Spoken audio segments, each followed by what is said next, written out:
আসসালামু আলাইকুম। আমি নওশিন জাহান। আশা করি সকলেই ভালো আছেন।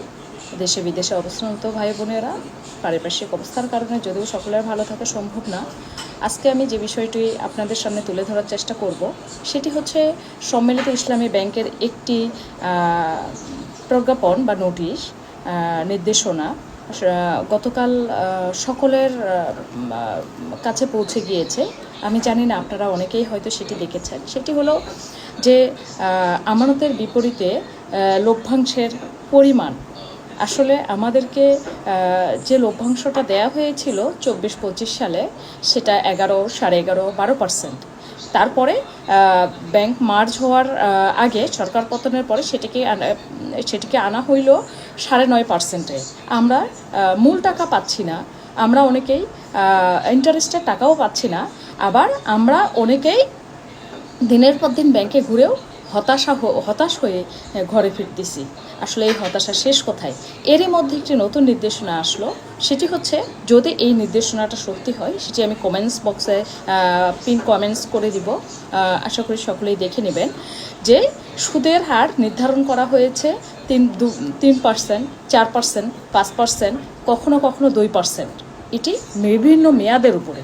তাহলে এভারেজে আমরা ধরে নিতে পারি আগামী জুলাই মাসের পর থেকে প্রতি লাখের বিপরীতে ট্যাক্স কেটে নেওয়ার পরে, 10% ট্যাক্স কেটে নেওয়ার পরে 350 বা আরেকটু বেশি, 400 টাকাও না, ইন্টারেস্টের পরিমাণ আসতেছে। তাহলে বাংলাদেশের ব্যাংকিং সেক্টরের এই অরাজকতা দেখার মতো কি কেউ নেই? আসলে ব্যাংকগুলো, সাধারণ আমানতকারীরা কোথায় গিয়ে দাঁড়াবে? আজকে যারা অসহায়, আজকে এরকমও অনেক মা আছে, সন্তানের ক্যান্সার হয়েছে, চিকিৎসা করাতে পারতেছে না, প্রবাসী ভাই আছে ব্যাংকে টাকা রেখে এখন ঋণ করে চলতেছে, পরিবারকে টাকা দিতে পারতেছে না, চিকিৎসা করাতে পারতেছে না, সন্তানের পড়াশোনা করাতে পারতেছে না, ছেলে মেয়ের বিয়ে দিতে পারতেছে না, নিজের চিকিৎসা করাতে পারতেছে না। এই কোথায়, কোন দেশে আমরা বসবাস বেঁচে আছি? কোথায় ব্যাংকিং সেক্টর একটি দেশের অর্থনৈতিক মূল চালিকা শক্তি, সেই চালিকা শক্তির এখন কোমর ভেঙে দেওয়া হয়েছে।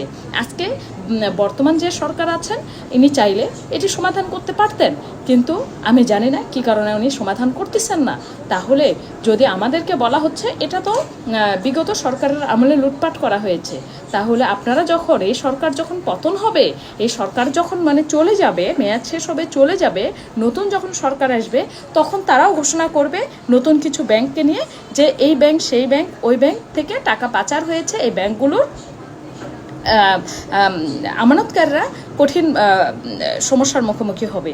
তাহলে এই রীতি, এই নিয়ম যদি চলতেই থাকে, যে সরকার বদল হবে, পরের সরকার, নতুন সরকার এসে ঘোষণা দিবে এটা বিগত সরকারের আমলে টাকা পাচার হয়েছে, এটাই যদি হয়ে থাকে বছরের পর বছর, যুগের পর যুগ, তাহলে ব্যাংকিং সেক্টর, দেশের অর্থনৈতিক সেক্টর কোথায় যেয়ে দাঁড়াবে? সাধারণ মানুষ কোথায় যেয়ে দাঁড়াবে? সব কিছুর দাম বেশি, নিত্যপণ্যের দাম বেশি, চিকিৎসা করাতে গেলে হসপিটালে দেখা যায় রুগী দিয়ে ভরপুর, হ্যাঁ, মনে হয় যে সমস্ত রুগী এখানে আসছে।